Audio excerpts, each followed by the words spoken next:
Chez l'enfant, il faut considérer principalement 3 types de malformations artéroveineuses. La malformation de l'ampoule de Gallien, qui est une malformation embryonnaire, qui va se créer durant la vie intra-utérine, et qui est une malformation qui va avoir des conséquences, ou qui peut avoir des conséquences très tôt, notamment chez le nouveau-né, en se révélant par des insuffisances cardiaques, ou chez le nourrisson, en donnant des troubles de circulation du liquide céphalorachidien. L'autre type de malformation, ou un autre type de malformation, ça va être les malformations durales. Et ces malformations durales, ça veut dire la dure-mère. La dure-mère, c'est une sorte d'enveloppe fibreuse qui entoure le cerveau sous l'os. Là aussi, il peut y avoir divers groupes de malformations. La plus importante, ça va être ce qu'on appelle la malformation des sinus duraux. Les sinus duraux, ce sont des sortes de grosses veines qui sont enfermées à l'intérieur de la dure-mère et qui vont drainer l'ensemble du sang cérébral. Ces sinus duraux vont subir différentes étapes de progression et d'évolution au cours de la vie embryonnaire, dont une qui va passer par une phase de gros ballonnement et qui peut rester figée dans cette phase-là, qui va donner donc lieu, chez le nourrisson, à tout un tas d'autres symptômes.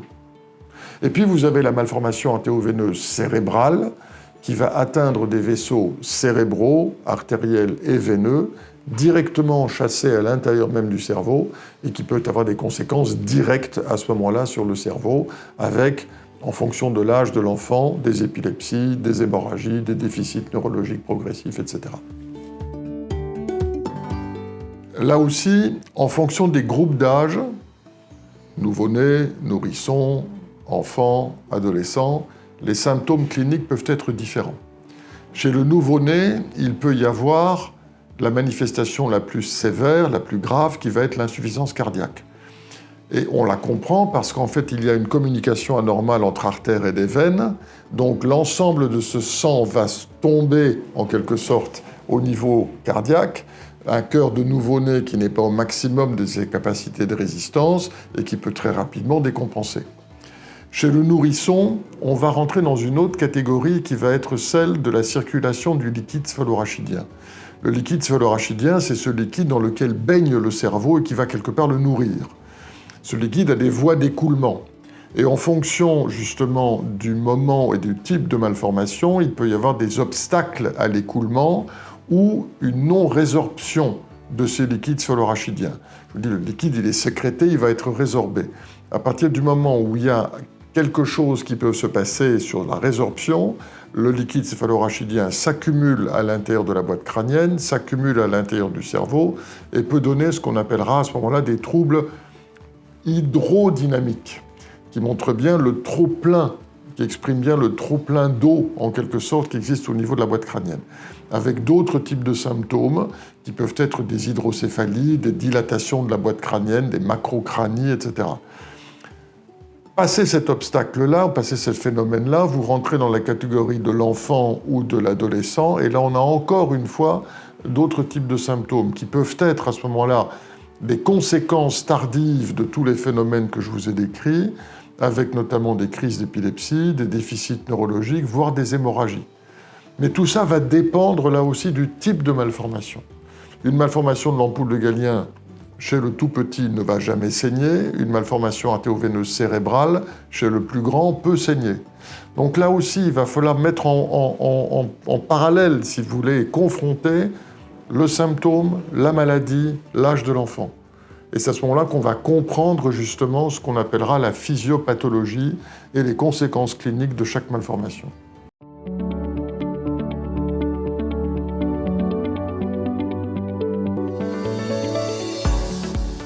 D'abord, examen clinique, pour comprendre justement quels sont les symptômes de l'enfant et voir quelles sont les conséquences qu'il a sur le développement de l'enfant.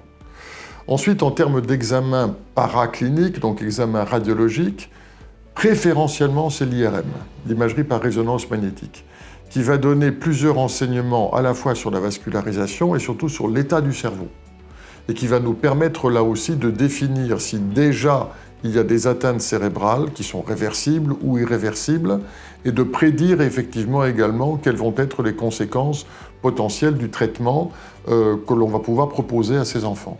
Le scanner a une importance également, mais ce sera surtout, je dirais, dans un contexte d'urgence ou de premier débrouillage, parce que vraiment l'analyse la plus fine sera faite par l'IRM, elle-même guidée par l'examen clinique de l'enfant. Les traitements possibles, ils sont de 3 types. L'embolisation, la chirurgie, ou ce qu'on appelle la radiothérapie stéréotaxique. Alors c'est un mot un peu barbare. Quand on dit radiothérapie, on pense rayon, on pense cancer, ça n'a rien à voir avec ce type de malformation. Et là aussi, ces 3 traitements ne sont pas applicables à toutes les maladies et à chaque groupe d'enfants. Donc là aussi, il va falloir comprendre véritablement le type de malformation, le symptôme, et adapter en fonction de l'âge de l'enfant, de la maladie, le meilleur traitement. C'est vrai que l'embolisation représente le traitement qui est habituellement reconnu en première intention, a fortiori chez le tout-petit, le nouveau-né ou le nourrisson. Parce que c'est un cerveau qui est immature et que tout traumatisme extérieur, notamment chirurgical sur un cerveau immature, peut être extrêmement mal vécu en termes de conséquences cliniques pour ces enfants. Donc l'embolisation, ça va être le passage par voie artérielle à l'intérieur même de la malformation pour aller la boucher par l'intérieur en y injectant divers matériaux d'embolisation qui vont donc assécher la malformation de l'intérieur. Alors la chirurgie, bien entendu, on comprend ce que c'est. C'est une ouverture du crâne pour aller directement par l'extérieur sur la malformation elle-même pour l'enlever du cerveau. C'est un traitement qui est extrêmement valable, extrêmement reconnu, mais qui ne se considère que dans certains cas particuliers et certaines maladies particulières. Et dans un groupe d'âge particulier aussi. Ça ne se fait habituellement pas chez le tout-petit ou chez le nouveau-né. Sauf, bien entendu, s'il devait y avoir des hémorragies importantes dans certains types de maladies, on va retirer le caillot de sang pour permettre au cerveau de continuer de se développer correctement et l'enfant de sortir de cette phase aiguë. D'accord ?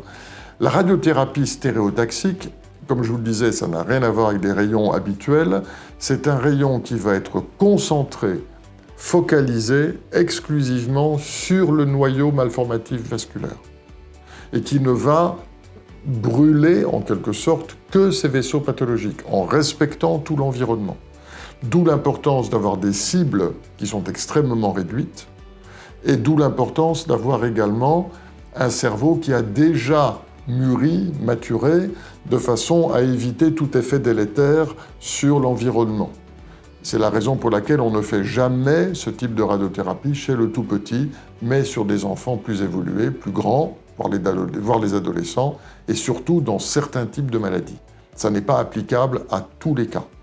Et donc là aussi, en fonction de l'enfant, de la maladie, on décidera quel va être le meilleur traitement à appliquer.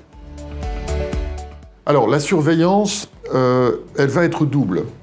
Surveillance clinique, surveillance radiologique. Surveillance clinique pour s'assurer qu'aucun symptôme nouveau n'apparaît et que l'enfant évolue favorablement à la fois au point de vue neurocognitif, c'est-à-dire de son évolution mentale et clinique, et à la fois au point de vue radiologique.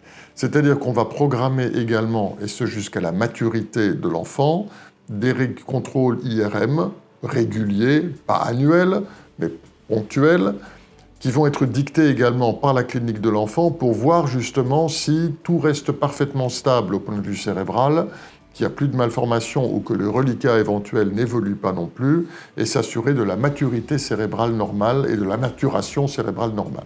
Il est difficile de limiter les activités chez les enfants.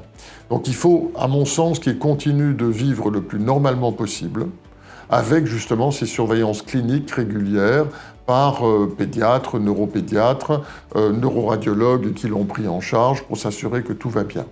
Mais autrement, je dirais qu'il faut laisser vivre ces enfants le plus normalement possible pour qu'ils puissent également acquérir par l'extérieur, si vous voulez, toutes les fonctions qui vont leur pouvoir permettre de se développer normalement intérieurement.